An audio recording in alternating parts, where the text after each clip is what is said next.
Mga kababayan nating seniors, kung kayo ay 60 or 65 pataas at umaasa kayo sa inyong SSS o GSIS pensyon ngayong Marso, pakinggan ninyo muna ito bago kayo pumunta sa bangko o mag-check ng inyong ATM. Kasi may mga napakahalagang bagay na nagbago ngayong buwan na ito at kung hindi ninyo malalaman, posible pong mawala ang inyong pera o hindi ninyo matanggap sa tamang oras. Nagsalita ako kamakailan sa isang lola sa Cavite, si Lola Norma, 72 anyos, dating guro. 3 buwan siyang nagtataka kung bakit kulang ang kanyang GSIS pension. Hindi siya nagsabi kaagad sa pamilya. Nag-alala siya ng mag-isa. Nang tulungan namin siyang tingnan ang kanyang account, nalaman namin na may automatic deduction pala na hindi niya alam. Isang lumang loan na akala niya ay bayad na. 3 buwang pensyon ang naapektuhan. Ito ang uri ng kwento na ayaw kong mangyari sa inyo. Kaya ngayon, dito tayo magkakasama. Ipapaliwanag ko sa inyo, sa malinaw, simpleng salita, kung kailan darating ang inyong March pensyon, kung magkano ang matatanggap ninyo, at kung ano ang mga bagay na kailangang bantayan para hindi kayo mawalan ng kahit isang piso. Huwag kayong aalis sa video na ito nang hindi naririnig ang tungkol sa isang hidden benefit na hindi alam ng karamihan sa mga senior.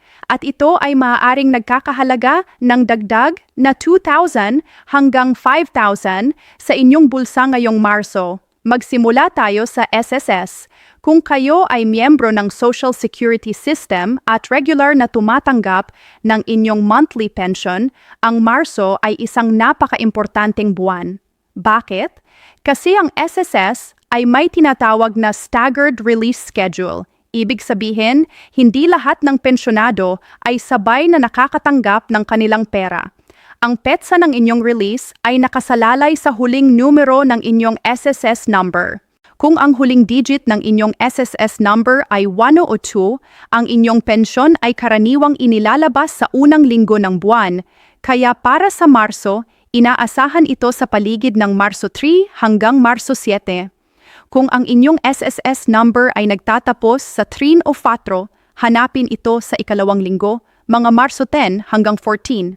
Para sa mga may ending digit na 5 o 6, ang ikatlong linggo, mga Marso 17 hanggang 21 ang inyong window.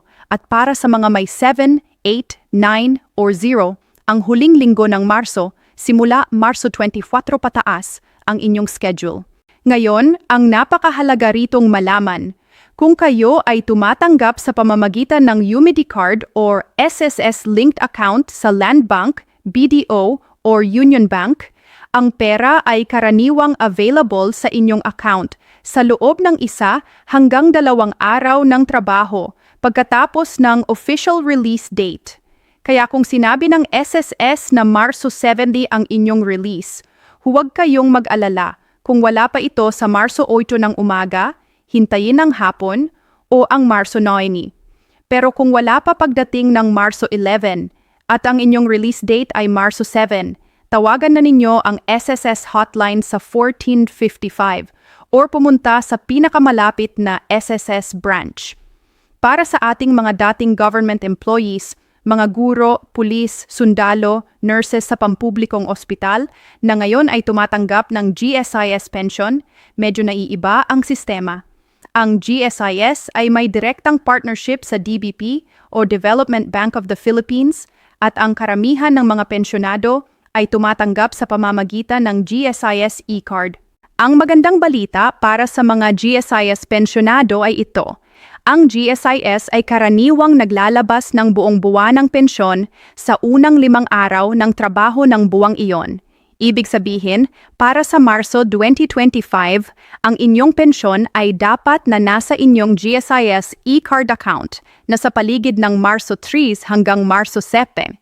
Hindi kailangang hulaan pa ang petsa batay sa inyong numero. Ito ay mas maaga at mas predictable kaysa sa SSS schedule. Ngunit mayroon din kaming babala para sa mga GSIS members. Kung kayo ay may natitirang GSIS loan, tulad ng GSIS Emergency Loan, Policy Loan o Consolidated Loan, ang mga bayad na ito ay automatikong ibinabawas mula sa inyong pensyon bago pa man ito mapunta sa inyong account. Kaya kung ang inyong regular monthly pension ay 12,000 at mayroon kang 1,500 na monthly loan amortization, ang matatanggap ninyo ay 10,500 lamang. Maraming seniors ang nagtataka kung bakit kulang ang kanilang pensyon. O ito ang dahilan. I-check ninyo ang inyong GSIS member portal or makipag-ugnayan sa inyong pinakamalapit na GSIS office para makita ang inyong loan balance at deduction details. Ngayon, pag-usapan natin ang tungkol sa 15,000 na binanggit sa aming pamagat. At gusto kong maging malinaw at tapat kayo dito dahil mahal ko kayo. Ang 15,000 na ito ay hindi isang espesyal na one-time release para sa lahat. Ito ay ang pinagsamang halaga na maaaring matanggap ng isang senior na tumatanggap ng maximum o mataas na tier na SSS pension kasama ang kanilang 13th month pension adjustment o para sa mga GSIS pensionado na may mataas na average monthly compensation. Para sa SSS, ang pinakamataas na monthly pension ngayon ay nasa pagitan ng 18,000 hanggang 20,000 para sa mga miyembro na may sapat na kontribusyon sa loob ng maraming taon. Ngunit ang karaniwang average na SSS pension sa Pilipinas ngayon ay nasa 5,000 hanggang 5,000 bawat buwan. Kaya kung ang inyong pensyon ay mas mababa dito, huwag kayong mag-alala, normal iyon at hindi ibig sabihin na may mali sa inyong account. Para sa mga GSIS, ang pensyon ay batay sa inyong average monthly compensation o AMC at sa inyong bilang ng taon ng serbisyo. Ang isang guro na naglingkod ng 30 taon na may AMC na 25,000 ay maaring tumatanggap ng halos 12,500 hanggang 15,000 bawat buwan. Samantala, ang isang miyembro na naglingkod ng 15 taon lamang ay maaaring tumatanggap ng mas mababa, mga 7,000 hanggang 9,000. Ang punto ko rito ay ito.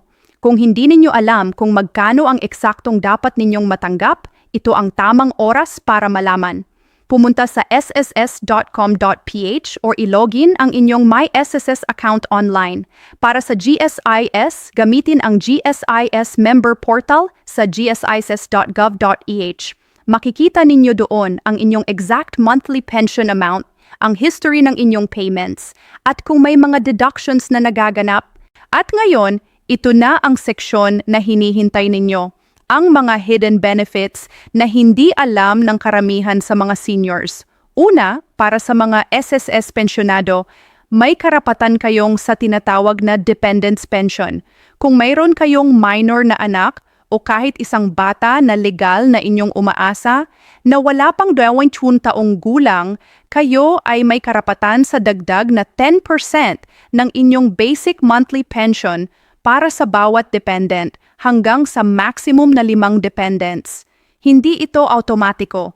Kailangan ninyong mag-apply para dito. Maraming senior ang hindi nag-a-apply kasi hindi nila alam na may ganun palang benefit. Pangalawa, para sa mga GSIS retirees, ang survivorship benefit. Kung mamatay ang isang GSIS pensionado, ang kanilang legitimate na asawa ay may karapatang makatanggap ng survivorship pension, na katumbas ng 50% ng monthly pension ng namatay na miyembro. Ngunit maraming byuda o byudo ang hindi nag-a-apply kasi hindi nila alam ang proseso. Kung mayroon kayong kaibigan o kamag-anak na kamakailan ay nawalan ng asawang dating government employee, ipaalam ninyo sa kanila ang tungkol dito. Pangatlo, yan ito ang isa sa mga pinaka-understated na benefit, ang PhilHealth integration. Bilang isang SSS o GSIS pensionado na 60 taong gulang o mas matanda, ang inyong PhilHealth premium ay karaniwang tinatawagan ng gobyerno sa ilalim ng Malasakit Center Program.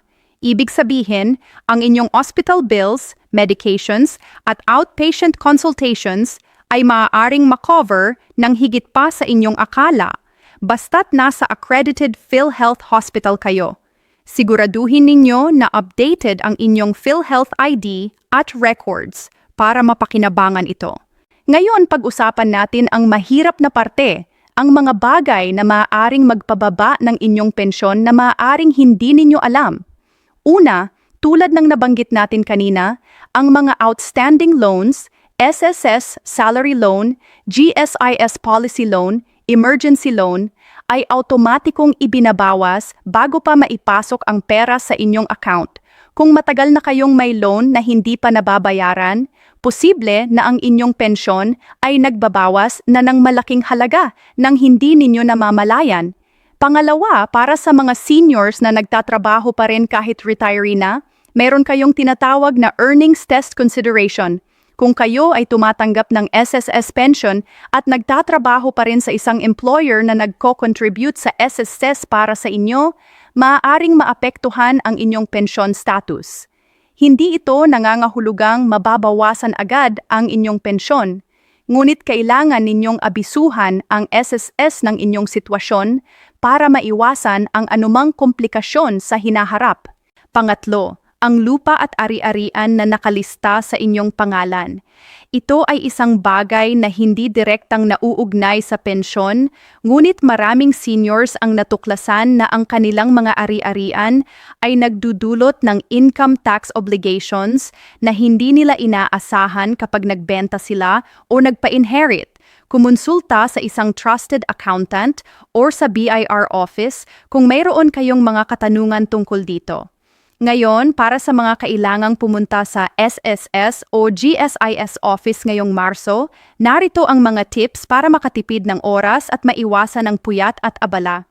Una, lagi kayong magdala ng 2 valid IDs, ang inyong UMED o GSIS e-card bilang pangunahing ID, at isa pang secondary ID tulad ng passport, driver's license, or voter's ID. Maraming seniors ang nakakaranas ng abala kasi kulang ang kanilang dalang dokumento. Pangalawa, kung maaari, pumunta sa branch office sa umaga. Mas mainam ang mga Martes, Miyerkules o Huwebes. Ang Lunes ay karaniwang pinakasiksik, lalo na sa simula ng buwan. Ang Biyernes ng hapon ay maaaring mabagal din kasi marami nang nagsasara ng transaksyon para sa linggo. Pangatlo, gamitin ang online portal hanggat maaari. Ang My SSS at GSIS member portal ay nagbibigay daan sa inyong makita ang inyong pension history, i-update ang inyong contact information, at mag-download ng pension documents, lahat ay mula sa inyong tahanan. Kung hindi kayo komportable sa teknolohiya, humingi ng tulong sa inyong anak, apo, o isang pinagkakatiwalaang kabataan sa inyong komunidad. Bago tayo magtapos, gusto kong ibahagi ang ilang payo mula sa puso. Una, huwag hayaang matulog ang inyong pensyon sa bangko nang walang plano. Gumawa ng simpleng monthly budget. Ilaan ang isang bahagi para sa pagkain, gamot, at utility bills. Magtabi ng kahit maliit na halaga, kahit 500 o 1,000 bawat buwan, para sa emergency. Hindi ito tungkol sa pagiging kuripot, ito ay tungkol sa pagiging handa. Pangalawa, mag-ingat sa mga tao na nag-aalok ng pension loan o pension advance na may napakataas na interest. Maraming seniors ang nahuhulog sa ganitong mga scam. Ang lehitimong SSS at GSIS loan ay may makatwirang interest rate at malinaw na repayment schedule. Kung may lumapit sa inyo na nag-aalok ng mabilis na pautang gamit ang inyong pension bilang collateral, isara ninyo ang pinto. Pangatlo, kausapin ang inyong pamilya tungkol sa inyong pensyon. Hindi ito dapat na lihim. Ang inyong mga anak o pamangkin ay kailangang malaman ang inyong account details, ang inyong UMID number, at kung saan nakuha ang inyong pensyon, para kung may mangyari sa inyo, hindi sila mahirapan sa pagkuha ng mga benepisyo na para sa inyo at sa inyong pamilya. Mga mahal na kababayan, ang inyong pensyon ay hindi basta isang benepisyo, ito ay ang bunga ng inyong pagtatrabaho at sakripisyo sa loob ng maraming taon. Kayo ay may karapatang malaman ang bawat pisong-piso na para sa inyo. Kaya i-check ninyo ang inyong account ngayong linggo. Alamin kung kailan ang inyong March release.